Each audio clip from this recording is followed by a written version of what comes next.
Hi friends, today అయితే papaya halwa చేస్తున్నాను. పప్పాయలకు కావాల్సినవి రవ్వ, పప్పాయ, నెయ్యి, షుగర్, కొంచెం షుగర్, అవసరం లేదు ఎక్కువ. ఫస్ట్ పప్పాయని కట్ చేసుకొని పప్పాయ మిక్సీ పట్టి తర్వాత ఒక ప్యాన్ తీసుకొని ప్యాన్ స్టవ్ ఆన్ చేసి నెయ్యి వేసి పప్పాయ రసం అయితే దానిలో వేయాలి. మంచిగా దగ్గర దాకా వచ్చేదాకా ఉంచాలి.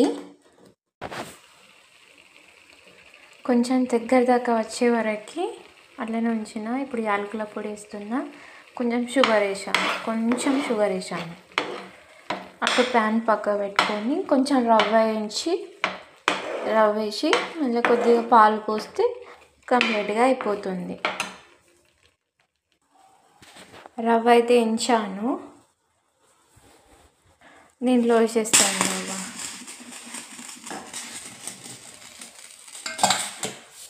రవ్వ ఎంచి దీంట్లో వేస్తున్నాను.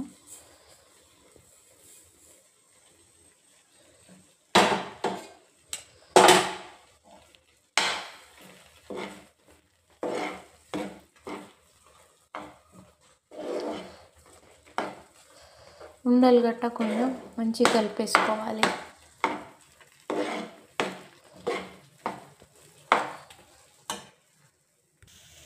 కొంచెం దగ్గర దాకా వస్తుంది. కొంచెం దగ్గర వచ్చే ముందు కొన్ని పాలు పోయాలి. కొన్ని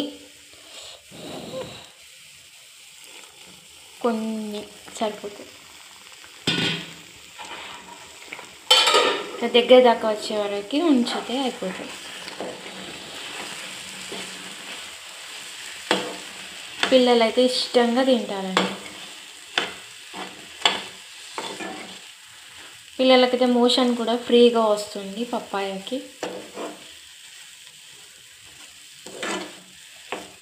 కొంచెం సేపు ఉంది, బంద్ చేస్తే అయిపోతుంది. పప్పాయ హల్వా రెడీ అయిపోతుంది. ఫ్రెండ్స్, పప్పాయ హల్వా అయితే కంప్లీట్గా అయిపోయింది. దగ్గర దాకా వచ్చే వరకు నేను పెద్ద పండు తీసుకున్నాను. పెద్ద పండు తీసుకుంటే ఇంతే అయిందండి. రవ్వనైతే ఎంచి వేయాలి పైనుంచి. Papaya halwa complete. Bye bye friends.